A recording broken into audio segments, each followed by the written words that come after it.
Ketika kita, di perjalanan ini bisa lancar, sinyalnya. Baik, langsung saja Pak Dimas ke materi ya.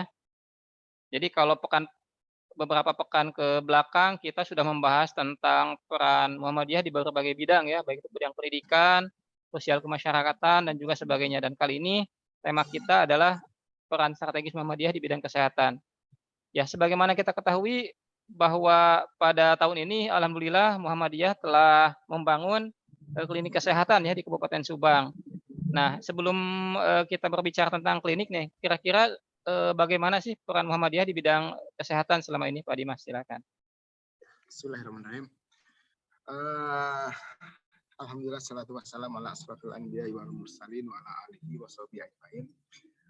Terkait dengan peranan Muhammadiyah di dalam sistem kesehatan di Indonesia, kita kembali ke belakang.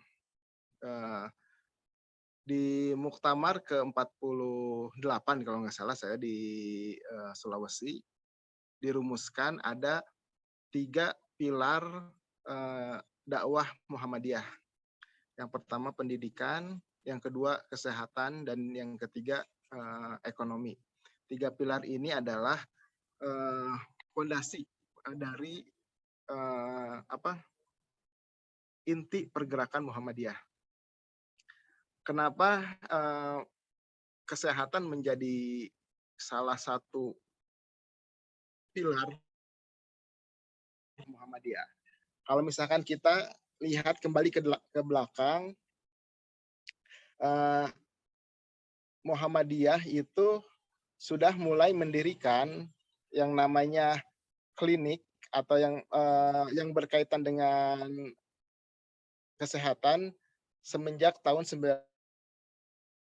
dulu di tahun 1920 atas inisiasi namanya Haji Sujai, beliau memprakarsai berdirinya lembaga PKO. Kalau PKO itu namanya singkatan dari, kalau dulu singkatannya adalah Penolong Kesengsaraan Umum.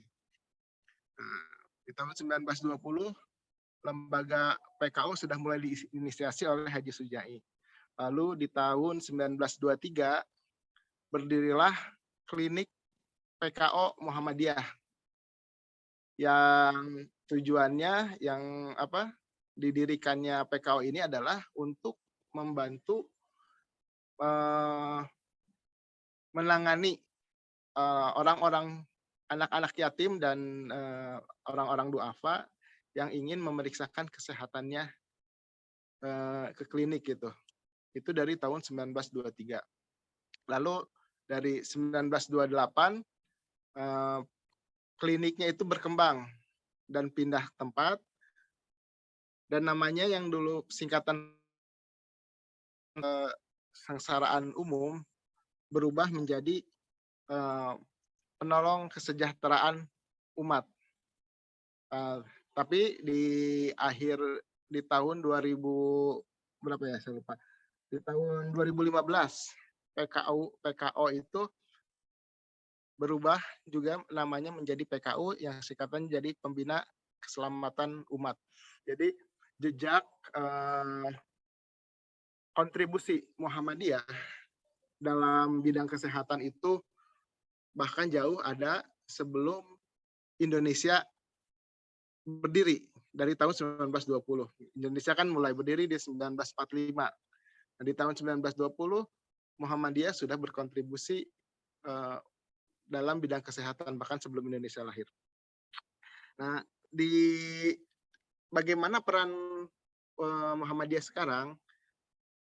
Muhammadiyah sampai saat ini sudah membangun lebih dari 136 rumah sakit dan 231 klinik yang tersebar di seluruh Indonesia. Selain rumah sakit dan klinik, Muhammadiyah juga mendirikan pusat-pusat studi untuk tenaga kesehatan, baik itu di dokter, perawat, fakultas kedokteran, fakultas ilmu kesehatan, ada Stikes, ada Akper, Akwid, dan Akademi Farmasi yang kesemuanya itu untuk mendukung eh, lembaga-lembaga amal usaha kesehatan di Muhammadiyah. Dari 2 poin di atas lah, dari 2 poin berdirinya banyaknya klinik dan rumah sakit yang tersebar, serta didirikannya sekolah-sekolah yang mendidik tenaga-tenaga kesehatan, menunjukkan bagaimana posisi bidang kesehatan ya bisa kita lihat gitu dengan banyaknya rumah sakit, banyaknya klinik, berapa ratus ribu orang, berapa juta orang yang mau berobat yang bisa dibantu oleh Muhammadiyah dalam bidang kesehatan. Nah, selain di pendidik tadi dari rumah sakit, klinik dan lembaga-lembaga pendidikan kesehatan, Muhammadiyah juga mempunyai sebuah lembaga yang khusus bergerak di bidang penanganan bencana, yaitu MDMC, Muhammadiyah Manajemen Crisis Center. Di MDMC sendiri sudah bergerak, sudah berkontribusi dalam penanganan kebencanaan yang ada di seluruh Indonesia. Nah, selain di bidang-bidang tadi juga, Muhammadiyah juga mempunyai andil, mengambil peranan yang penting dalam isu-isu di bidang vaksin. Kalau di Muhammadiyah sendiri, yang namanya KB dan vaksin itu dianjurkan dari secara lembaga ya, secara lembaga. Walaupun secara personal mungkin ada beberapa kader Muhammadiyah yang tidak sepakat dengan KB dan dengan vaksin. Tapi kalau secara lembaga, dengan kajian-kajian kesehatan, Muhammadiyah membolehkan untuk ber-KB dan menganjurkan untuk vaksin. Ada juga upaya lain adalah Muhammadiyah mengajukan judicial review tentang undang-undang rumah sakit yang dulu ketika undang-undang tersebut keluar banyak merugikan rumah sakit yang bernafaskan Islam. Nah, Muhammadiyah melakukan judicial review dan alhamdulillah berhasil. Muhammadiyah juga mendukung program-program pemerintah yang berkaitan dengan jaminan kesehatan JKN, jaminan saya lupa lagi JKN itu jaminan JKN kesehatan lah atau BPJS ya salah satunya, dan hampir semua klinik semua rumah sakit Muhammadiyah saya kira sudah bekerja sama dengan BPJS. Tapi untuk klinik belum semua, termasuk klinik yang di Subang yang baru berdiri belum bekerja sama dengan Muhammadiyah. Tapi dengan secara kelembagaan dari MPKU atau Majelis Kesehatan Muhammadiyah di pusat menganjurkan kepada seluruh jaringan rumah sakit dan klinik Muhammadiyah untuk bekerja sama dengan BPJS agar bisa membantu masyarakat-masyarakat yang sudah mempunyai kartu BPJS bisa berobat secara gratis. Mungkin itu kalau secara umum bagaimana peranan Muhammadiyah di dalam bidang kesehatan terutama di Indonesia, Kang. Ya, sangat luar biasa sekali ya, ternyata ini peran atau kontribusi Muhammadiyah kepada republik ini sudah dilakukan jauh-jauh hari sebelum republik ini berdiri ya. Jadi, kontribusi di bidang pendidikan, kesehatan, dan juga kesejahteraan umat ini sangatlah besar ya bagi bangsa ini. Nah, berikutnya Pak Dimas, terkait pendirian PKU di Subang sendiri, nah kira-kira apa sih yang melatar belakangi dibentuknya klinik di Subang ini? Apakah memang klinik semacam ini juga dibentuk di seluruh kabupaten kota di Jawa Barat ataukah memang hanya di beberapa daerah saja? Nah, terkait dengan pendirian klinik PKU Muhammadiyah, nah ini juga bahwa semua klinik Muhammadiyah yang ada baik itu di seluruh Indonesia, di depannya akan menggunakan nama PKU. Jadi ada seringnya yang tadi sudah dijelaskan, tapi banyak juga yang bertanya PKU teh apa gitu ya. Kalau PKU sekarang kan singkatannya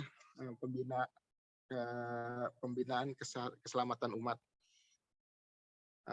Untuk di Subang sendiri sebetulnya diinisiasi dari tahun 2015. Saat itu Majelis Kesehatan Jawa Barat kita mengadakan Rakorwil di Lembang. Di salah satu keputusannya adalah mendirikan 1.000 klinik di Jawa Barat dalam periode kepemimpinan tahun 2015 sampai tahun 2020.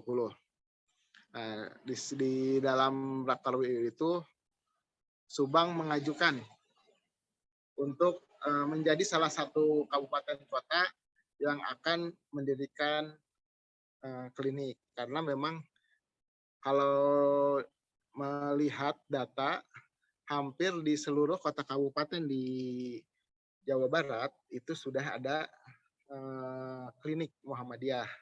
Pada saat itu Subang belum punya, gitu. Salah satunya Subang.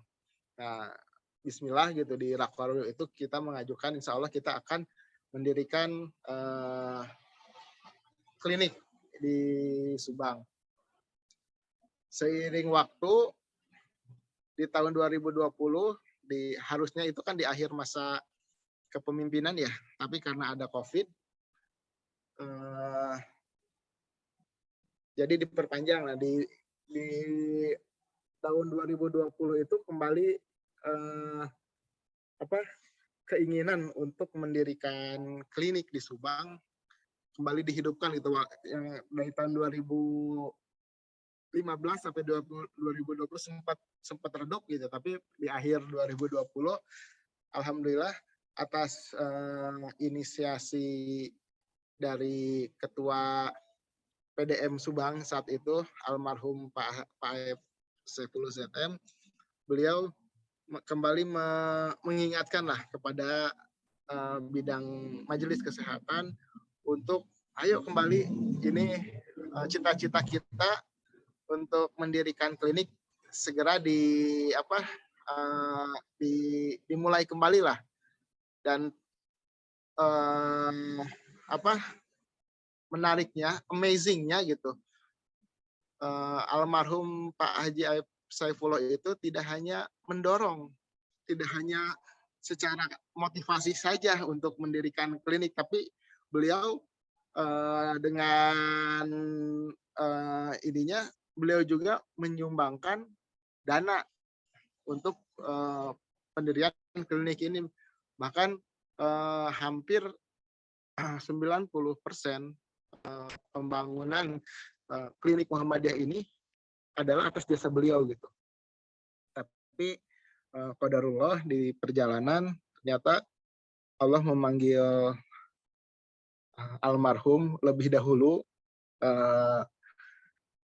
sebelum klinik berdiri. Tapi alhamdulillah dengan legasi dari beliau dari segi motivasi dan pendanaan serta support dari berbagai pihak, alhamdulillah di tahun 2022 ini walaupun dengan perjalanan yang berliku, alhamdulillah klinik PKU Muhammadiyah, dan kita memberi nama klinik PKU Muhammadiyah ini dengan menghormati almarhum dengan nama A. Saifullah ZM. Jadi klinik PKU Muhammadiyah A. Saifullah ZM Subang.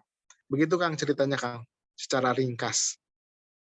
Iya, ternyata luar biasa sekali ya untuk Muhammadiyah Subang ini selangkah lebih maju ya. Jadi memang berani menginisiasi atau mengejar targetan sebagaimana yang diamanahkan. Mudah-mudahan pendirian PKU ini bisa memberikan manfaat ya bagi masyarakat Subang terutama. Nah, Ya, berikutnya Kang Dimas, terkait layanan kesehatan nih. Kira-kira layanan kesehatan apa saja sih yang disediakan oleh PKU Muhammadiyah Subang ini? Nah, untuk saat ini karena ini kita baru merintis Kang ya. eh, hanya baru melayani rawat jalan saja, Kang. Jadi untuk operasional kita itu untuk saat ini ya, Senin sampai Sabtu dari jam 8 pagi sampai jam 8 malam, jadi 12 jam. Insya Allah secara bertahap ke depannya kita akan buka tiap hari, bahkan insya Allah mudah-mudahan bisa 24 jam. Tapi untuk di lokasi yang sekarang, kita kemungkinan hanya bisa rawat jalan. Untuk pengembangan misalkan untuk rawat inap, sepertinya tempatnya tidak akan di sana karena memang tidak memungkinkan. Sedangkan untuk layanan-layanannya sendiri, kita ada yang pertama adalah pelayanan dokter umum. Jadi dokter umum, yang kedua ada pelayanan kebidanan, jadi yang melahirkan, suntik KB, vaksinasi, itu senam hamil, itu kita layani. Yang ketiga ada juga pemeriksaan laboratorium dan juga pemeriksaan ke rumah atau istilahnya kalau bahasa ininya home care. Jadi kalau misalkan ada yang ingin ganti verban, ganti balutan, atau yang kemarin juga ketika kan kita seminggu ini itu masih ini promosi Kang ya. Di seminggu ini kita hari ini terakhir pemeriksaan yang periksa ke kita gratis Kang. Kemarin salah satu pasien kita ada warga di belakang klinik yang tidak bisa datang. Nah, kita melakukan kunjungan rumah lah. Pemeriksaan kunjungan rumah. Dan itu salah satu layanan dari kita. Tapi yang salah satu target utama atau salah satu market yang kita sasar sebetulnya adalah sekolah-sekolah, Kang. Sekolah-sekolah yang ada di sekitar klinik Muhammadiyah, ya, radius beberapa kilometer lah. Karena memang kan Muhammadiyah itu lokasinya di Jalan Palabuhan, yang memang di daerah itu banyak sekolah-sekolah gitu. Nah, itu yang akan jadi yang akan jadi target kita karena memang kita juga sebelum mendirikan kan melakukan benchmarking ya ke beberapa klinik yang ada di klinik Muhammadiyah yang ada di Jawa Barat. Yang menjadi salah satu rujukan kita adalah klinik di pimpinan cabang Muhammadiyah di Cilengsi, Kabupaten Bogor. Di sana mereka memang kliniknya berkembang dengan pesat dan diawali ada sebagai UKS. Itu adalah UKS sekolah gitu. UKS jenis kelas UKS bisa menjadi klinik yang besar gitu karena memang targetnya adalah siswa-siswa Muhammadiyah sekolah Muhammadiyah yang memang di sana di PCM itu ada beberapa di PCM Cilengsi ada beberapa sekolah gitu tidak hanya satu sekolah dari SD dari TK malah sampai tempat perguruan tinggi ada di sana gitu jadi ceruk pasarnya besar. Tapi kalau di kita di Subang ada modifikasi lah karena memang kalau misalkan hanya mengandalkan siswa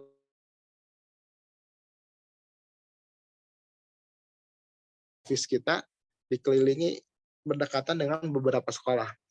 Nah, memang nanti layanan yang kita tawarkan ke sekolah-sekolah adalah kita akan memberikan layanan kesehatan bila misalkan ada kejadian kesakitan yang masih ada di lingkungan sekolah, Kang.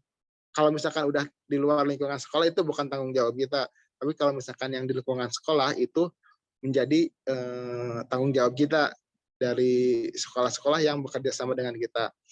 Nah, sistemnya nanti adalah sistem dengan pembayaran mirip. Jadi nanti setiap anak diminta istilahnya premi lah per anak sebulan di angka 8.000 sampai 10.000. Nah, nanti ketika ada angka kesakitan yang terjadi di sekolah itu jadi mereka akan mendapatkan pelayanan gratis dari kita jadi tidak perlu membayar lagi hanya perlu membayar per anak itu di angka 8.000 sampai 10.000 tapi pelayanannya insya Allah kita maksimal. Nah, yang menjadi menarik adalah ketika mengikuti kerjasama dengan klinik PKU Muhammadiyah pihak sekolah itu tidak harus membayar dengan uang, Kang. Kita kerjasama dengan salah satu gerakan yang kita inisiasi juga, yaitu Jawara tentang pengelolaan minyak jelantah. Jadi nanti pihak sekolah bisa bisa menawarkan kepada orang tua siswa bahwa untuk mengikuti program kesehatan yang bekerja sama mendukung, misalkan setiap anak menyetor 1 atau 2 liter minyak jelantah ke sekolah, nanti itu disetorkan ke klinik PKU. Nah itu sudah cukup sebagai pembayaran gitu. Jadi tidak memberatkan lagi lah kepada orang tua. Mereka hanya perlu mengumpulkan minyak yang ada di rumah yang biasanya dibuang, tetapi ternyata itu bisa menjadi salah satu jalan lah meningkatkan kesehatan anak-anaknya gitu. Kalaupun ada pusing atau ada pingsan di sekolah, nanti bisa kita tangani, nggak usah pusing. Pihak sekolah nggak usah pusing, mau ini harus dibawa kemana, cukup menghubungi, Pak, ini ada kejadian ini, nanti tim kita yang datang ke sana. Seperti itu, Kang. Iya, luar biasa sekali ya pemaparannya. Tadi ini menarik sekali ya, bayar jasa kesehatan menggunakan, jelantah ya. Jadi insya Allah Betul. tidak akan memberatkan, anak-anak ya, malah, mungkin orang tua juga akan terbantu ya nanti ketika buang jelantah nggak bingung, kalau selama ini kan entah mungkin dibuangnya ke tanah apa ke sungai, tapi setelah ada program Jawara ini, yang pertama bisa mengurangi, limbah organik ya, yang kedua juga bisa bermanfaat bagi, anak-anak dalam hal kesehatan ya. Nah ini berikutnya Kang Dimas, pertanyaannya adalah, ini kira-kira bagaimana sih sinergi antara PKU Muhammadiyah ini dengan lembaga-lembaga kesehatan lainnya seperti misalkan, rumah sakit atau bahkan mungkin dengan BPJS ya? Apakah memang ke depan akan ada rencana bekerja sama gitu dengan lembaga-lembaga tersebut, Kang? Nah, untuk kondisi di zaman sekarang gitu kan ya, yang di era digital ini, di era disruption ini, sudah yang namanya kolaborasi itu sudah menjadi hal yang wajib ya. Jadi memang kita tidak untuk bekerja sama, kalau dengan RSUD ataupun BPJS mungkin itu sudah menjadi basic ya, sudah menjadi ini yang wajib lah, karena memang kalau yang namanya RSUD kan itu adalah menjadi rujukan utama untuk di Subang, apakah klinik atau misalkan rumah sakit tipe D juga, RSUD menjadi rumah sakit rujukan gitu.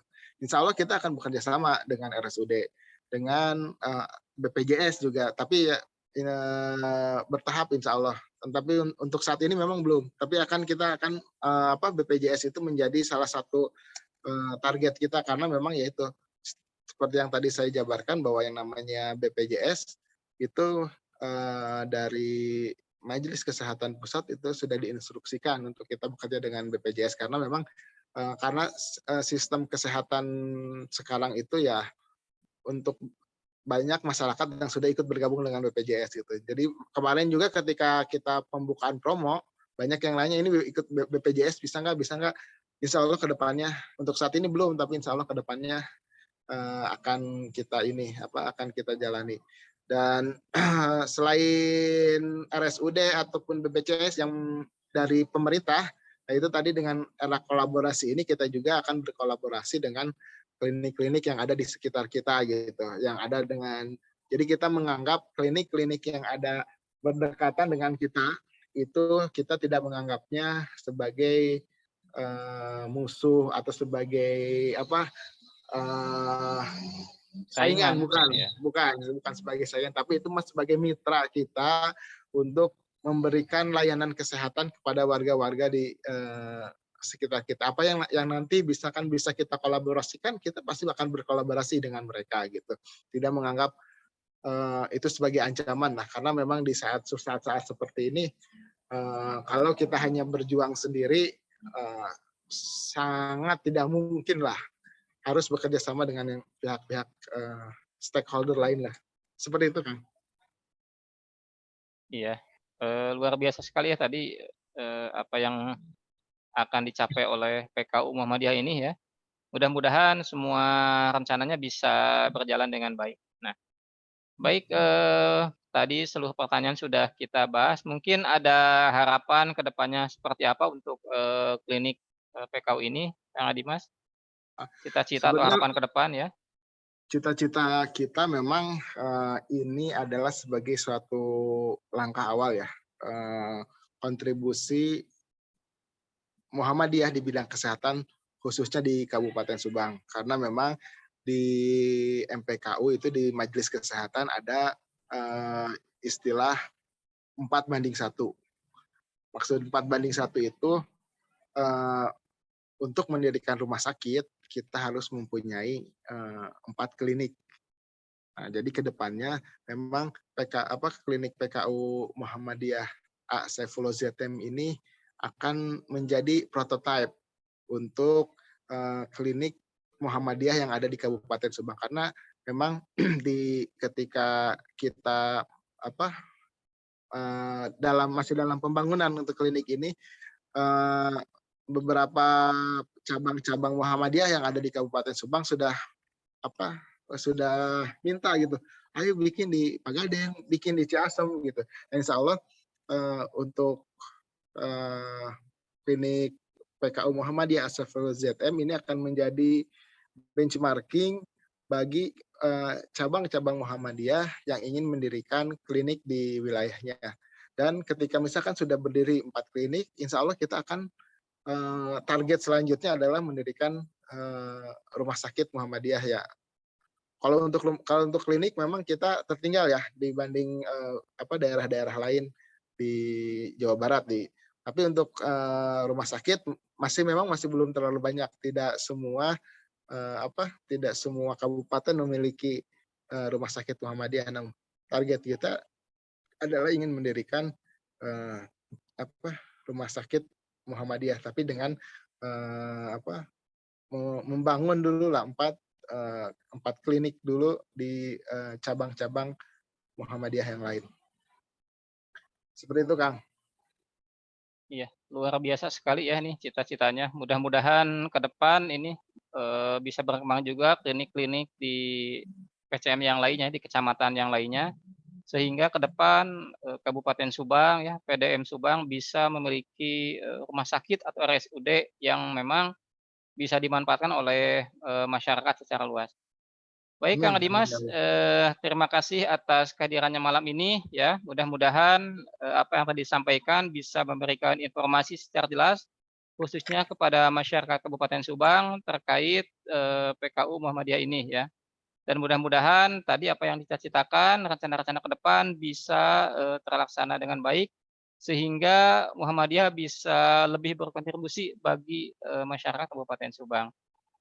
Amin Mungkin amin. itu tadi